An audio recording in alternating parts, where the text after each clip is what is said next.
Abra sua Bíblia, por favor, em Lucas capítulo 12. Nós vamos ler os versículos 16 em diante.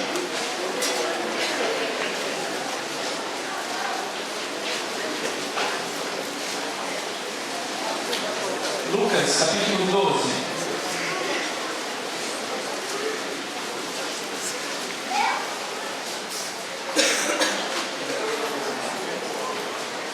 Eu vou ler o verso 16 em diante. Peço que você mantenha a Bíblia aberta, porque vamos usar várias vezes esse capítulo. Lucas capítulo 12, verso 16. Se alguém ainda não recebeu caneta, levante a mão. Levante a mão, está faltando caneta. Aqui à frente, irmã. Lá na galeria, alguém precisa de caneta ou papel. Ali atrás, irmã, por favor. Várias pessoas, falando providência aqui. Ok, chegará a vocês. Posso ler?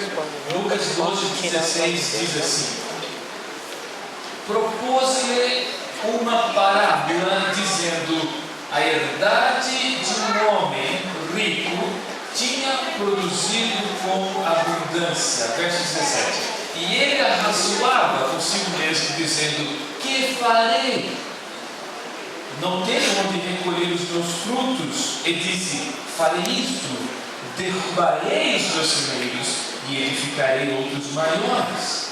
E ali recolherei todas as minhas novidades e os meus bens. E direi à minha alma: tens em depósito muitos bens para muitos anos. Descansa, come, bebe e folga.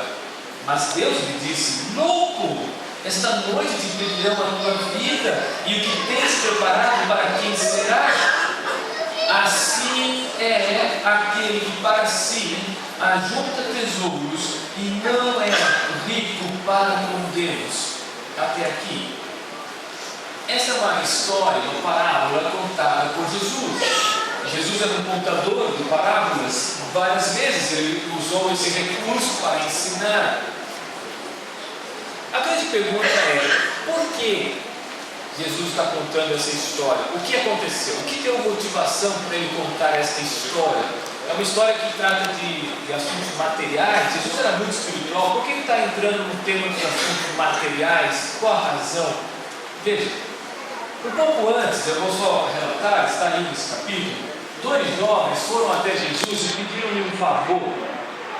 Eles disseram: Senhor, conversa aqui com meu irmão, para que ele possa dividir a herança aqui entre nós. O que ocorre que nos dias de Jesus, a partilha da herança era diferente de hoje. O irmão mais velho, primogênito, levava metade. A outra metade era distribuída para os demais irmãos, os demais filhos. Se um casal tivesse apenas 2 filhos, como é comum hoje em dia, o mais velho pega metade, o outro pega metade, não tem por que brigar. Mas a minha avó teve 18 filhos. Então imagine, se porventura alguém, nos dias de Jesus, eu acho que até podia ter mais, nos dias de Jesus tem muitos filhos, imagine se alguém fizer assim, então ele tem metade para o filho mais velho e a outra metade tem que pulverizar para os outros 17, e isso ficaria uma questão de uma migalha para cada um. Então algo assim deve ter acontecido. Chegou esse jovem Jesus, os dois, e falaram exatamente isso: Senhor, nos ajude aqui, conversa com meu irmão para ver se dá para dividir essa herança de um jeito um pouco diferente. E Jesus disse não. Jesus não quis entrar nesse assunto de quebra da lei. Jesus resolveu dar um conselho àqueles jovens. Em lugar disso, Jesus disse o que está no verso 15. Veja o que está no verso 15. Lucas 12, verso 15. Olha aí o que Jesus disse. Da metade para frente. Jesus está dizendo: porque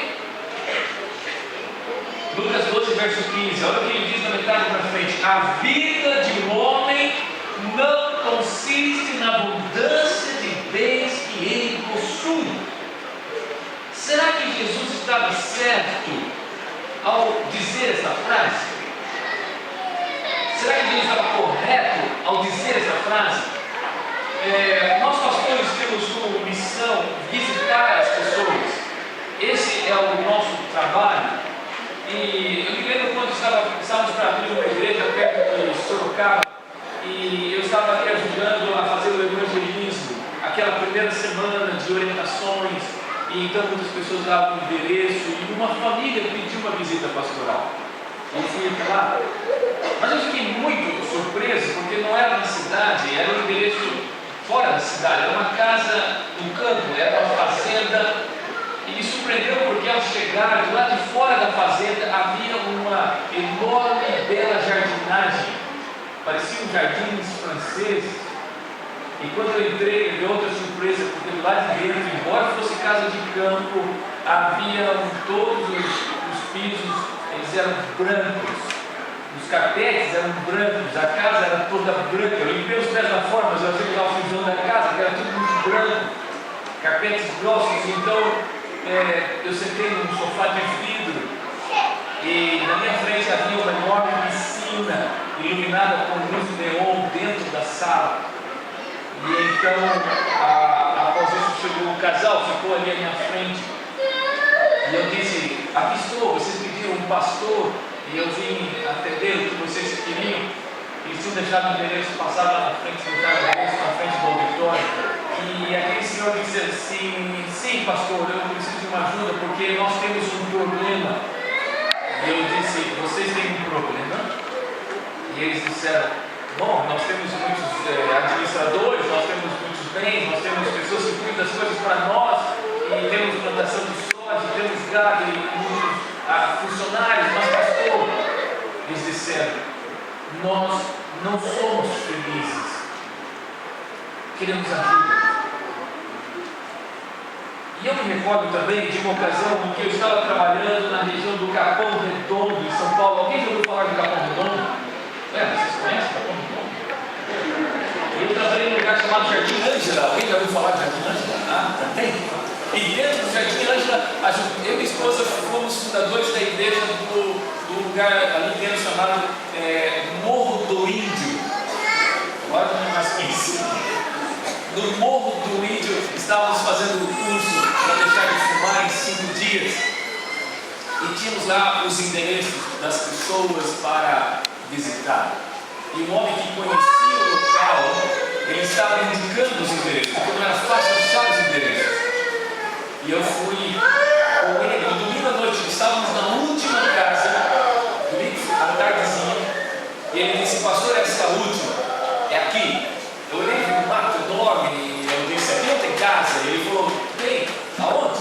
Ele disse: lá embaixo. Eu falei: tudo bem, mas como nós vamos chegar lá embaixo? Ele disse: assim, pastor, a gente vai escorregando, segura no pé de mamona. Já viram o pé de mamona? Então ele se agarrou, escorregamos e de fato lá embaixo havia um córrego. E dentro desse córrego, em cima desse córrego havia uma casinha de madeira, um cômodo de madeira.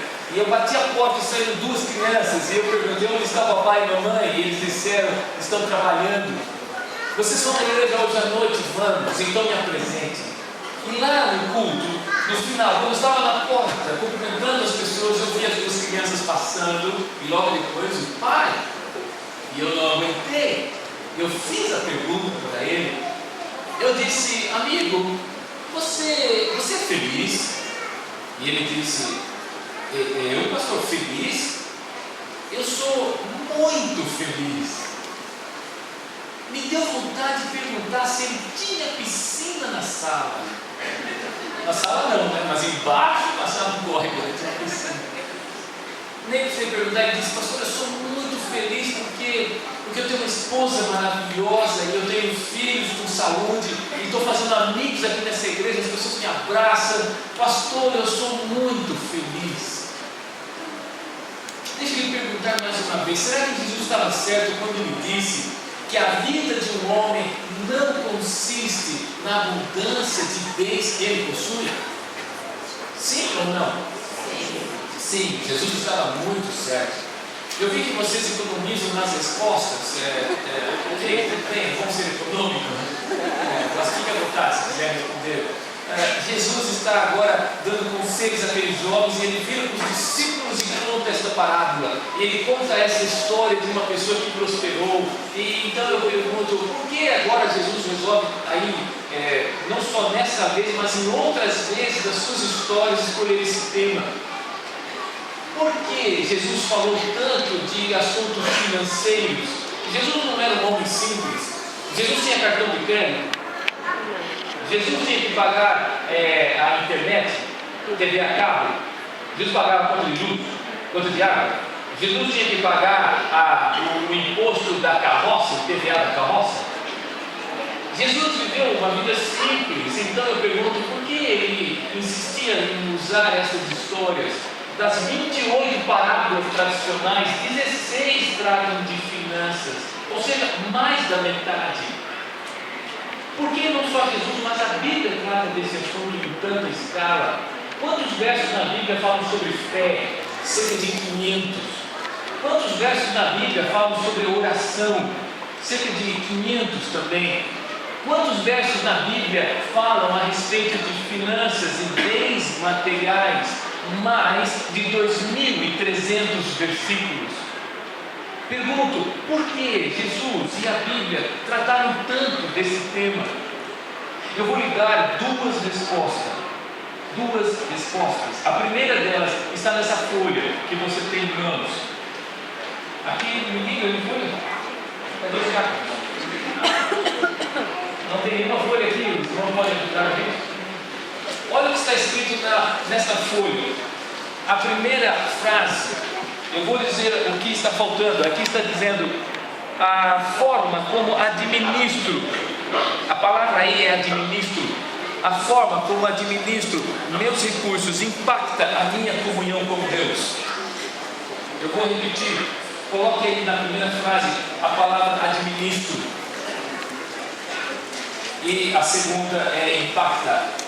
A forma como administro meus recursos impacta a minha comunhão com Deus. Alguém está sem caneta? Precisa de caneta? Aqui. Pronto. Bom.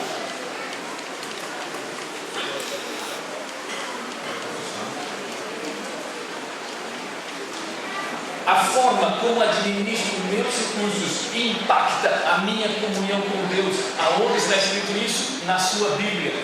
Segura Lucas 12 e vá para Lucas capítulo 16.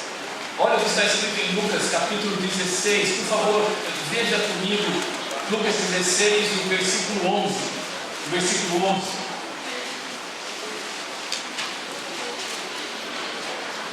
Lucas 16, verso 11.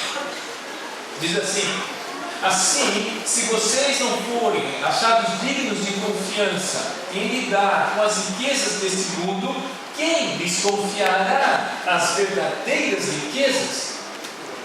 Algumas versões falam em justas riquezas, e de fato a partilha não é igual, uns têm mais, outros têm menos, mas Deus não está falando disso nesse verso, o assunto aí é outro.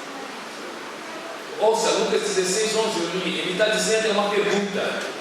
Ele está dizendo, se vocês não forem achados dignos de confiança em lidar com os recursos que lhes chegam às mãos, quer sejam muitos ou quer sejam poucos, então ele faz uma pergunta: quem lhes confiará as verdadeiras riquezas? Eu pergunto, quais são essas verdadeiras riquezas que temos pela frente para administrar? Quais são? Me dê exemplos. A salvação, a vida eterna, está certo? O que mais? Que patrimônio é esse que teremos pela frente? A vida eterna, correto. E o que mais? Nosso corpo. Como? Nosso corpo. Nosso corpo é incorruptível. E o que mais? Isto, Nova Jerusalém. Do que serão as ruas da Nova Jerusalém? De ouro. Do que serão as portas da Nova Jerusalém? De pérolas. Veja, algo que ele está dizendo: vocês terão pela frente grandes coisas para administrar. Então ele faz uma pergunta: se vocês não forem achados dignos de confiança em lidar com os recursos que lhes chegam com as mãos agora, ele pergunta: quem lhes confiará as verdadeiras riquezas pela frente? O que nós fazemos hoje é uma aula, é um curso para podermos estar preparados para uma demanda muito maior no futuro. Deixa eu falar em outras palavras. Suponhamos que você tenha um filho. Vou ajudar os jovens agora. Aliás, eu vi alguns jovens não receberam a folha. Eu peço aos diáconos que continuem andando nos corredores e vejam se alguém está precisando de caneta ou folhas. Não desistam, irmãos, sejam perseverantes. Se alguém precisa de caneta ou folha, lá na galeria algumas pessoas não receberam folhas ou caneta, vão até lá também. Quem é o diácono responsável pela galeria? Por favor. Isso. Eu tenho aqui alguns jovens. Deixa eu dizer uma coisa a vocês. Existem certas coisas na nossa vida que, se a gente aprender cedo, isso vai nos ajudar e beneficiar por muitos anos. Se um jovem com 17 anos entendesse o que é uma aposentadoria e começasse a pensar na sua aposentadoria cedo, quando chegasse lá na frente, ele economizaria muita dor de cabeça de que muitas vezes nossos pais, nossos avós tiveram. E há outras coisas na vida espiritual também. Então eu insisto com vocês que são jovens, peguem essa folha. Ainda não subiu o diácono na galeria para dar uma assessoria no ensino. Por favor, alguém vá lá com a folha e também com o lápis. Alguém, chefe dos diáconos, por favor, toma aí, leva lá na galeria. Isso. Irmãos, jovens, deixa eu dar uma ajuda para vocês. Deixa eu falar em outras palavras essa primeira frase. Suponhamos que você tem um filho, os pais aqui, de 18 anos, e ele pede um carro zero. Um carro zero. E você tem dinheiro e não é contra. E esse jovem pede um carro zero e você tem dinheiro e não é contra. A minha pergunta é: como você saberá que ele vai cuidar bem desse carro novo que você está pedindo a ele? Qual é a resposta?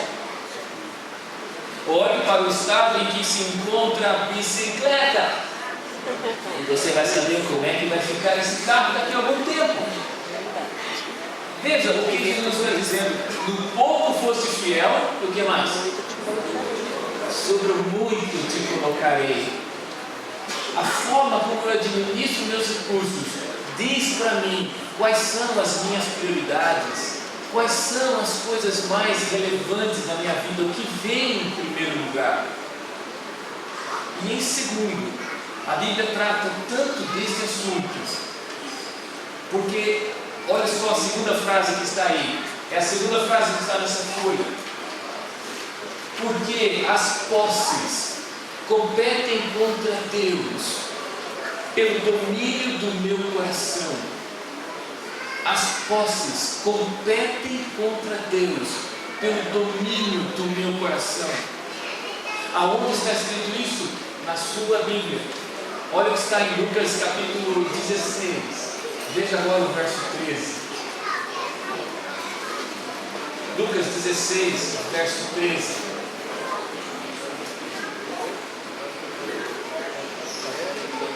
Eu vou ler aqui à frente. Leia Lucas 16, verso 13.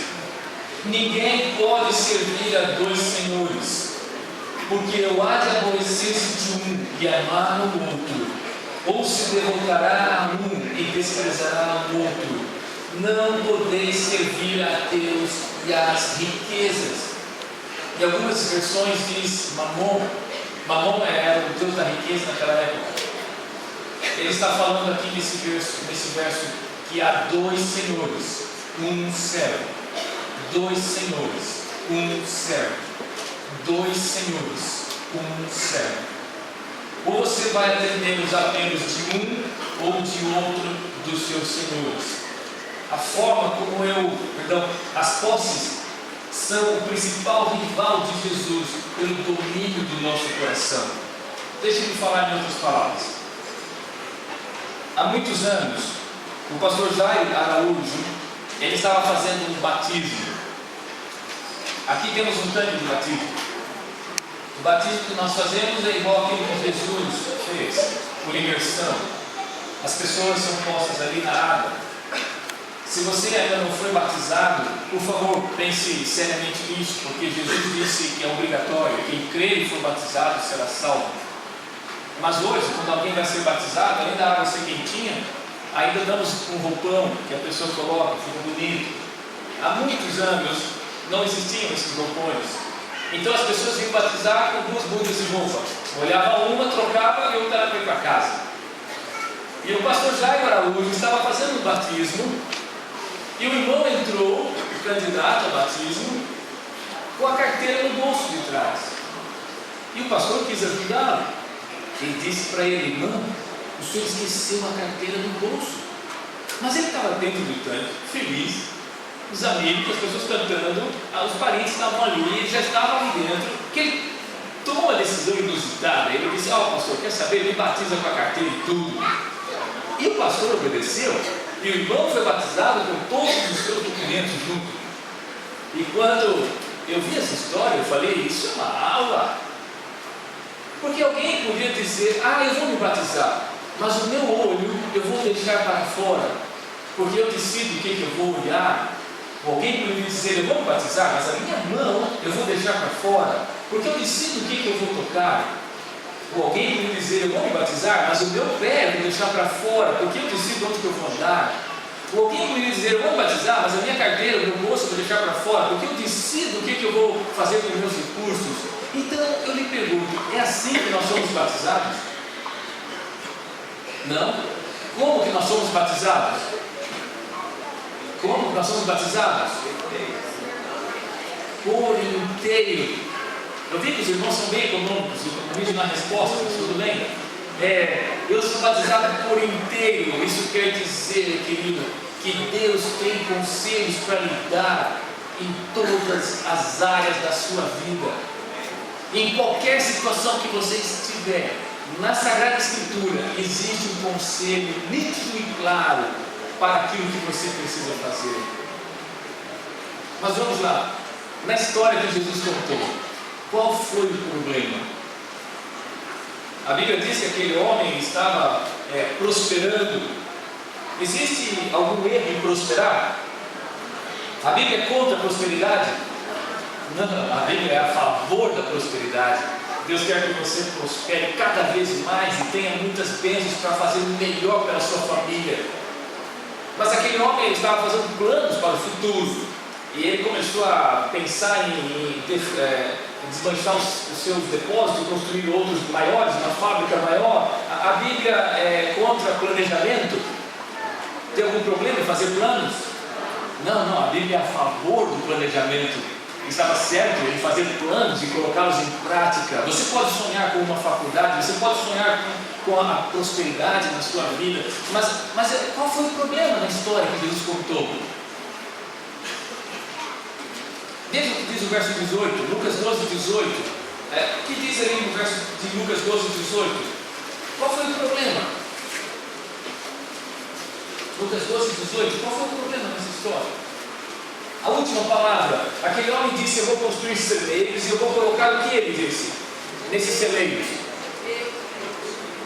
Todos os meus bens. Então eu pergunto: esses bens de fato eram deles? De quem são os bens? Este foi o problema. Ele não conseguiu compreender isto. E esta é a terceira frase nesta folha. Olha o que diz ali. Eu não sou o quê? Dono. Frase número 3. Pega essa folha e olha a frase número 3. Eu não sou dono. Sou apenas o quê? Mordomo. Preencha ali. Não gostei dessa palavra. Essa palavra é muito antiga. Ela é uma ótima palavra. Eu gosto dela. Mas eu quero uma palavra moderna. Administrador. Não, vocês têm que pensar o que o pastor está pensando. Começa com G e termina com ente. Isso, acertou, parabéns. Gerente, não sou dono, sou apenas o gerente. O gerente é o dono, mas ele manda muito. Se der um problema na loja, você quer falar com quem? Chama o gerente. Quero falar com o gerente, não é mesmo? Veja, não sou dono, sou apenas gerente. Deixa-me explicar isso. a Bíblia é muito específica. Em Ageu 2:8, Deus diz assim: minha é a prata. Deus é muito específico. Ele diz: todas os minérios preciosos me pertencem. Ele é mais específico ainda. No Salmo 50, verso 10, ele diz: todos os animais são meus. Eu sei que aqui em Ribeirão Preto vocês dividiram os lotes em quadras, em terrenos, e vocês ainda registram esses lotes no cartório como sendo do nome da sua família. Eu vou dizer, não é só aqui em Ribeirão Preto, em São Paulo também as pessoas fizeram isso. Não que esteja errado, a igreja também comprou esse lote e construiu uma igreja. Mas apesar de vocês terem dividido os imóveis aqui em Ribeirão Preto e registrado a escritura, apesar disso, a Bíblia é muito clara. No Salmo 25, Deus diz assim: minha é a terra e tudo que nela há. Talvez você tenha vindo de carro, há tantos carros na rua que a gente não achou lugar para estacionar, e talvez você tenha vindo de carro, e eu vou dizer, você escolheu um bom carro, mas eu quero lhe dar uma notícia: esse carro que está aí estacionado não é seu, é de Deus. Talvez alguns aqui vieram de ônibus ou vieram a pé, moram mais perto, e você tem um belo sapato, escolheu um bonito sapato para vir caminhando até a igreja. É bonito, nem sempre é confortável, né? Mas é bonito o sapato, e você tem um belo sapato. Meus parabéns pela escolha do seu sapato, mas eu quero lhe dar uma notícia: esse tênis que você está usando, esse sapato que você está usando não é seu, é de Deus. Essa gravata não é minha, é de Deus. Esse paletó não é meu, é de Deus. Deus é o dono de todas as coisas, e Ele não transferiu o título de propriedade a ninguém, a ponto de Jesus falar uma frase muito dura. Mas eu não vou esconder essa frase de vocês. Está aí na sua Bíblia, em Lucas. Abra, por favor, no capítulo 14. Pegue o seu celular, se tem o texto bíblico, abra também Lucas capítulo 14. Veja o que diz o verso 33. Lucas capítulo 14. Olha o que diz o verso 33.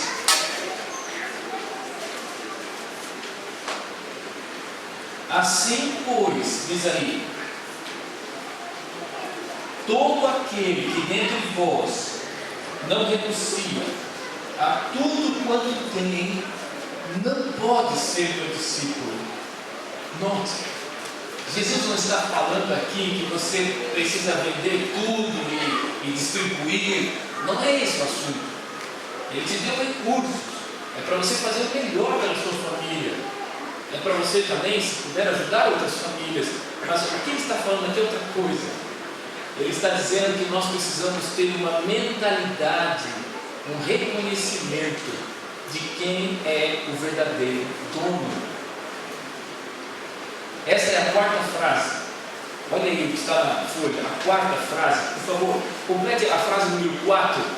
Eu preciso pensar biblicamente. Eu preciso pensar biblicamente. Quando você entender que Deus é o dono de todas as coisas, quando eu entender que Deus é o dono de todas as coisas, quando nós entendermos que Deus é o dono de todas as coisas, então qualquer decisão de gasto passa a ser uma decisão espiritual. Porque eu não vou dizer o que eu vou fazer com os meus recursos. Eu vou dizer: Senhor, o que o Senhor quer que eu faça com o seu dinheiro, que o Senhor colocou nos meus bolsos para eu administrar? Qualquer decisão de gasto passa a ser uma decisão espiritual, porque eu vou estar tratando com coisas que pertencem a Deus. Deixe-me dar um exemplo. Preciso de um voluntário. Aqui, você tem um jeito de voluntário. Pode, por favor, eu ia pedir para alguém se eleger, mas eu não tenho, que ele já estava se oferecendo. Então, quem senta na frente geralmente é porque ele gosta de ser voluntário, né? Suponhamos que alguém me peça para ir lá na igreja central e procurar o Luiz. O Luiz vai cantar lá hoje e vai estar na recepção quando você entrar lá e falar com ele. Então, suponhamos que eu estou chegando na igreja, você está lá na recepção e eu te vejo, desconfio que me deram na descrição, um rapaz simpático. Então eu chego lá e logo vou lá perguntando: Luiz, você mesmo? Sou eu. Resposta certa.